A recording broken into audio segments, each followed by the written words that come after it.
Hey, welcome to example B from section 3.1.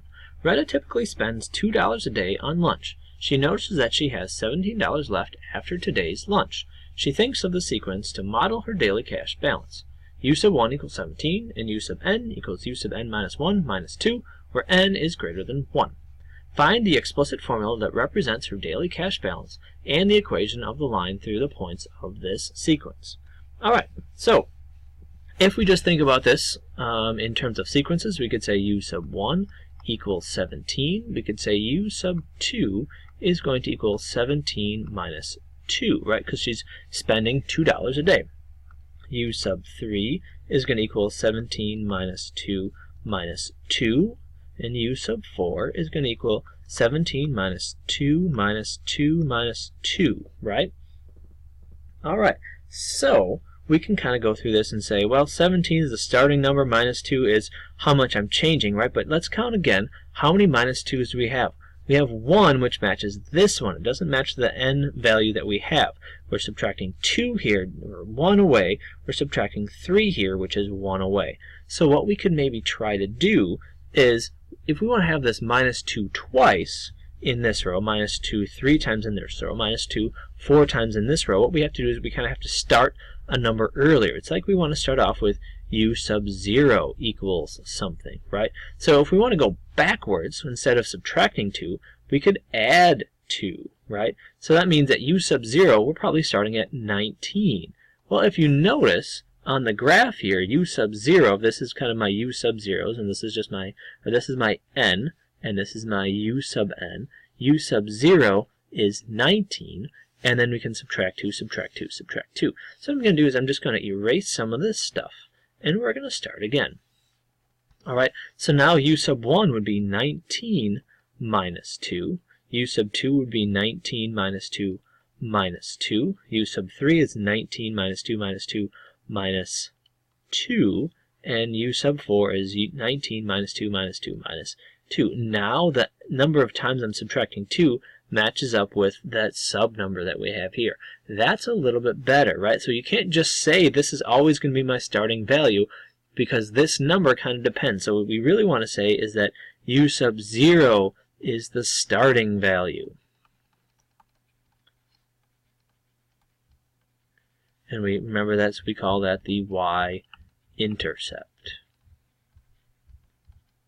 Alright, so now we can say, if we want to write an explicit formula, we would say U sub n is going to equal 19 minus 2n, right? Because that means however many times I'm subtracting 2, then we're going to be able to get my number. So if I want to get U sub 4, I'm going to say 19 minus 2 minus 2 minus 2 minus 2, which is 4 times. Makes it a little bit faster. Here is my answer for part A, right?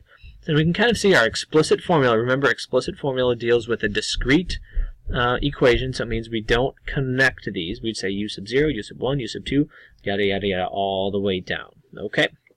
So there you go. In question part B, example part B, says, how useful is the formula for predicting how much money Retta will have each day? Well, it can be useful, right, as long as we have several things happen. First, it can be useful, but we have to think about these things. Okay, it can be useful. We have to think, does she spend exactly $2 a day? Every day?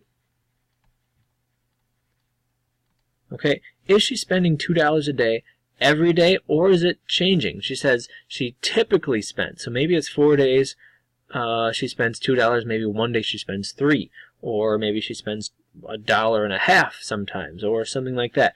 If it's not exactly $2, this might not be a very great way of representing or predicting how much she's going to have each day, right? There's some other things we have to think about. Does she add money to her account?